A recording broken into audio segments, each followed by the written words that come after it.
Oh Gott. I heard about that. You know, they almost did the same to us. It's not the same. It seems pretty much the same to me. So your people were infected with a genetic mutation? An infection that makes only a few in 1,000 children survive birth? And I suppose it's destroying your entire species? I suppose it isn't all the same. I don't expect you to understand, but don't compare humanity's fate with the Krogan. I was just making conversation. I wasn't trying to upset you. Your ignorance doesn't upset me, Shepard.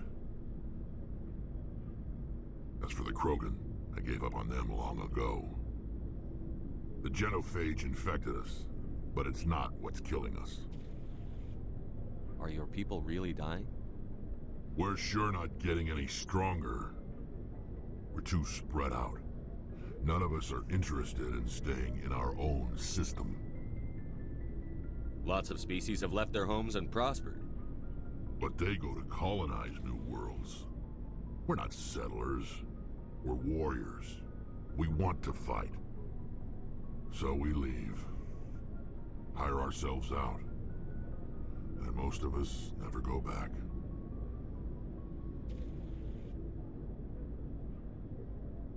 What can you tell me about the genophage? Ask the Solarians if you want details. They made it. All I know, it makes breeding nearly impossible. Thousands die in stillbirth, and most never get that far. Every Krogan is infected, every one. And no one's rushing to find a cure. Why don't the Krogan try to find a cure? When was the last time you saw a Krogan scientist? You ask a Krogan, would he rather find a cure for the genophage or fight for credits? He'll choose fighting every time. It's just who we are, Shepard. I can't change that. Nobody can. So long, Rex. Shepard. Ja. Die wichtige Sache. Shepard. Rex. Shepard. Rex.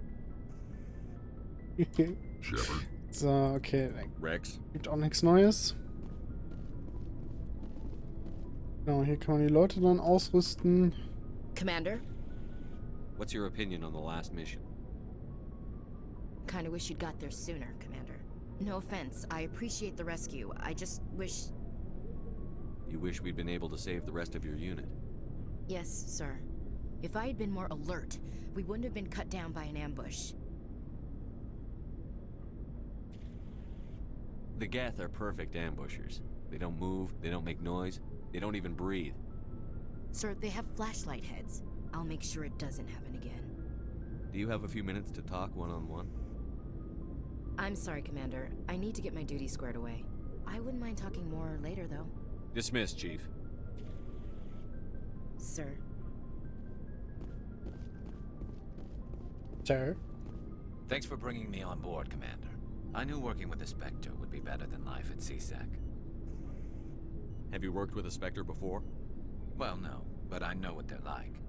Spectres make their own rules. You're free to handle things your way. At CSEC, you're buried by rules. The damn bureaucrats are always on your back. For the most part, the rules are there for a reason. Maybe. But sometimes it feels like the rules are only there to stop me from doing my work. If I'm trying to take down a suspect, it shouldn't matter how I do it, as long as I do it.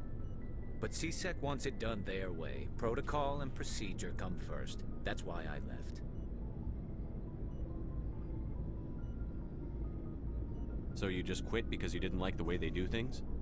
There's more to it than that.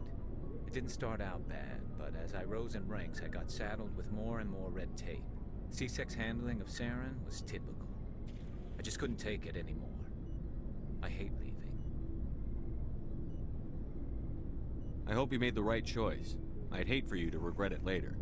Well, that's sort of why I teamed up with you. It's a chance for me to get off the Citadel, see how things are done outside CSEC. Either way, I plan to make the most of this. And without CSEC headquarters looking over my shoulder, well, maybe I can get the job done my way for a change. If getting the job done means endangering innocent people, then no. We get the job done right, not fast. Got it? I wasn't trying to. I understand, Commander. Gut. Commander, good to see you. Looking for supplies? Let's see what you've got. You bet, Commander. Gucken wir mal eben. Kann mir eh noch nichts leisten, also brauche ich eigentlich auch noch gar nicht gucken, wobei ich könnte verkaufen. Ne, mache ich jetzt nach der nächsten Landung.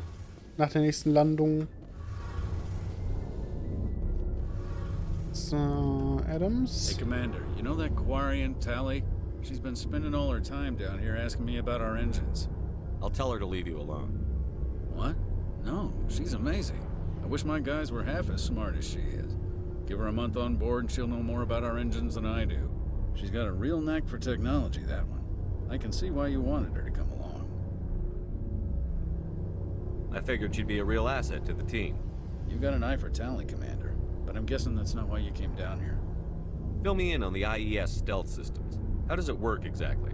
You can't hide a ship out in space. They emit too much heat and radiation. Too easy for sensors to pick them up, unless you find a way to capture those emissions. So our stealth systems trap the energy we give off in storage sinks built into the ship itself. No emissions to give away our location. Eventually the sinks have to be vented. More than a few hours silent running and they overheat. Cook us inside our own hull. There's no way for anyone to detect us? A visual scan can still pick us up. Anyone looking out a window can see us plain as day. But you have to be pretty close to get an actual visual out in space. Most vessels rely on scanners. As long as the stealth systems are engaged, they can't see us. Not unless we accelerate to FTL speeds. Why doesn't it work with faster than light travel? Cranking up the FTL blue shifts our emissions, pushes them into frequencies too high to capture in the sinks. As soon as we make the jump, it's like setting off a flare. Sensors can pick up our location whenever we enter or exit FTL flight, but for short-range missions, our stealth systems are amazing, and we've got the only one. Where else have you served, Adams? If you name a class of Alliance ship, I've probably served on it. Everything from dreadnoughts and carriers right down to frigates like the Normandy. My last assignment was on the Tokyo, only a cruiser, but she was a good ship. Couldn't hold a candle to the Normandy, though. I want to know more about the Normandy. She's the best ship I've ever served on, probably the fastest vessel ever designed. And she's the only one using the new Tantalus drive core. What's so special about the Tantalus drive core? Proportionally, it's about twice the size of any other vessel. Not only are we faster, we can run at FTL speeds longer before we have to discharge the core. Carry on, Adams. Aye, aye, Commander. Aber es macht das Schiff natürlich auch schwerer. Aber hey, who cares about weight? Your ship's amazing, Shepard. I've never seen a drive core like this before. I can't believe you were able to fit it into a ship this small. I'm starting to understand why you humans have been so successful. I had no idea Alliance vessels were so advanced. The Normandy's a prototype. Cutting-edge technology. A month ago, I was patching a makeshift fuel line into a converted tug ship in the flotilla. Now, I'm sitting on board one of the most advanced vessels in Citadel space. I have to thank you again for bringing me along. Traveling on a vessel like this is a dream come true for me. I had no idea you found ship technology so interesting. It comes with being a Quarian. The migrant fleet is the key to the survival of my people. Ships are our most valuable resource. But we don't have anything like this. We make do with cast-offs and second-hand equipment. We just try to keep them running for as long as we can. Some of the fleet's larger vessels date all the way back to our original flight from the Geth. I can't believe your fleet's still using ships that are 3 centuries old. They're constantly being repaired, modified, and refitted. They aren't pretty, but they work. Mostly. We've tried to make ourselves as independent as possible on the flotilla, grow our own food, mine, and process our own fuel. But some things we just can't make on our own. A patch to maintain the hull integrity requires raw materials we just don't have. That's why our pilgrimages are so important. Tell me about your people. Our lives aren't easy. Resources are scarce, and we are constantly on the move. Everything we do must in some way contribute to the continuation of the migrant fleet. There are 17 million Quarians in the flotilla, and each of us relies on the others for survival. The bonds among my people are strong. Unfortunately, we have had to surrender many of the freedoms and civil liberties other species take for granted. What kind of freedoms? Well, it's illegal for parents to have more than one child. If our population grows too much, it would strain our resources to their breaking point. Of course, we also can't allow our numbers to become too few. If our population is in decline, the rule against single births is temporarily repealed. In extreme cases of population decline, incentives are even offered to encourage multiple births, though the Conclave hasn't had to take such measures in nearly a century. That's your government. The Conclave is our civilian branch of government. Each ship can elect a representative to serve on the Conclave and make decisions that affect the fleet as a whole. On matters that affect an individual ship, however, the captain has the final say. It's a tradition that dates back to the early days, when the fleet was governed by martial law. Fortunately, most captains nowadays are smart enough to have an elected council from their crew to give them advice and guidance. So the ultimate power rests with elected officials. In practice, the Conclave and the respective council for each ship tend to set the rules that govern our daily lives. But in theory, we are still under military jurisdiction. The 5 top-ranking military officials in the fleet serve on the Admiralty Board. These 5 have the power to overrule any decision by the Conclave in case of emergency. To do so requires unanimous agreement among the Admiralty, and they can only do this once. After that, the entire board must resign their posts. It's a safeguard that served us well. In nearly 3 centuries, the Admiralty Board has only overruled the Conclave 4 times. I want to know more about the Geth. I doubt I can tell you anything you don't already know. It's been almost 3 centuries since they drove my people into exile. All I know is the story of their origins, what they were when we created them, and how they turned on us. Interesting. The Geth were originally created to serve as an automated manual labor force. Initially, their intelligence was as limited as any VI. Over time, we made small modifications to their programming to allow them to perform more varied and complex tasks, bringing them closer and closer to true AI status. How come the council didn't step in and stop you? This wasn't true AI research. We may have been skirting the bounds of the law, but we never did anything that was actually illegal. The changes were so insignificant, so gradual, that we were able to control them. Or so we thought. But one thing we underestimated was the power of the neural network. A million Geth thinking simultaneously created an inherently unstable matrix. So, the Geth share brain power? Many of the Geth's logic systems were designed to work in concert with other nearby Geth. Basically, the more of them you have in a group, the smarter they are. So there's some sort of group consciousness? No, nothing like that. They cannot share sensory data or information. Their programming cannot handle that much simultaneous input. Each Geth maintains an individual awareness and identity. The neural network only operates on a process-based level. It's basically the synthetic equivalent of a subconscious. But when they're in close proximity, they can coordinate low-level functional processes, freeing up more capacity for original or independent thought. That doesn't make any sense. I'm probably oversimplifying. The Geth are incredibly advanced and complex creations. All you need to know is that they get smarter when they gather in large numbers. As we built more and more Geth, their effective intelligence became more sophisticated, more abstract. One day, a Geth began to ask its Quarian overseer questions about the nature of its existence. Am I alive? Why am I here? What is my purpose?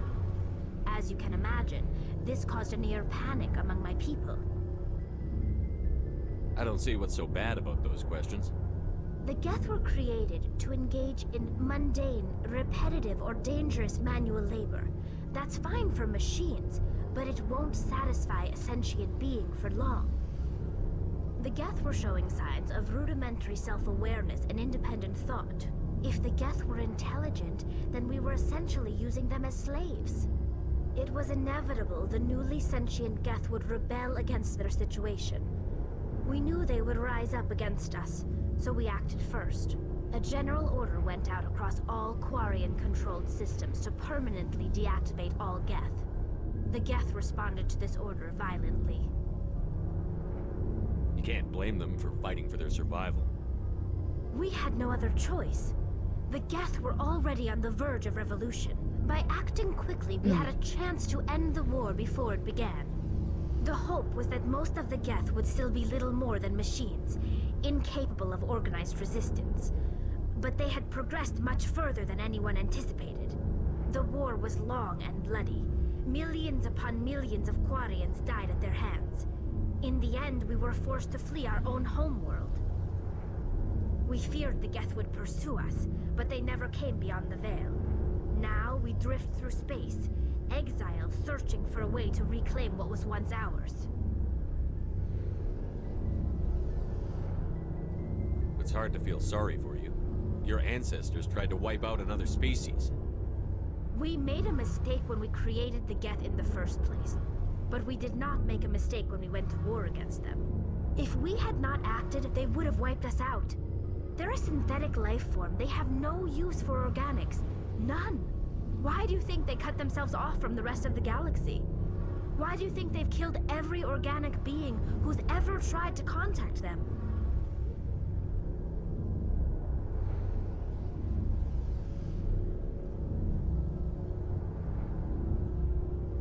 I didn't mean to offend you.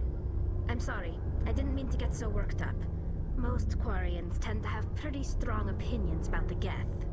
I want to know more about the pilgrimage. When my people reach maturity, we leave our birth ships and seek acceptance with a new crew. It's necessary to maintain genetic diversity among the fleet.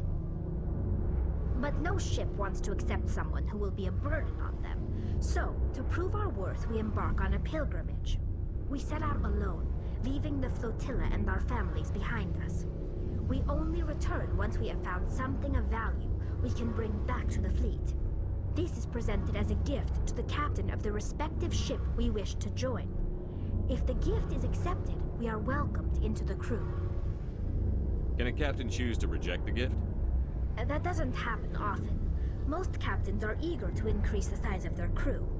It increases their own standing in our society. Even when a gift is not particularly valuable, the captain usually accepts it out of a sense of tradition. However, there is a stigma to presenting a substandard gift. It's not the best way to make a good impression on a new community. Most pilgrims don't return until they find something worthwhile.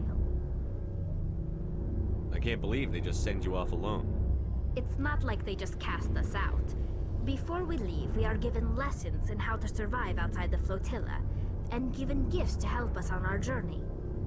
We also receive implants to fight off sickness and disease.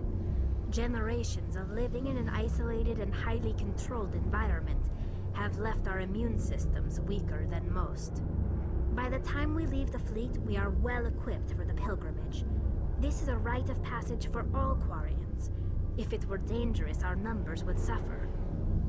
Virtually every pilgrimage ends with a triumphant return and the ritual presentation of the gift to one of the fleet's captains. I want to talk about something else. Like what? Gut, haben wir Talia auch fertig? I should go. See you later. Dann gehen wir noch. Ja, wir haben ja gar nichts mehr. Heißt, wir gehen hoch zur Galaxy Map.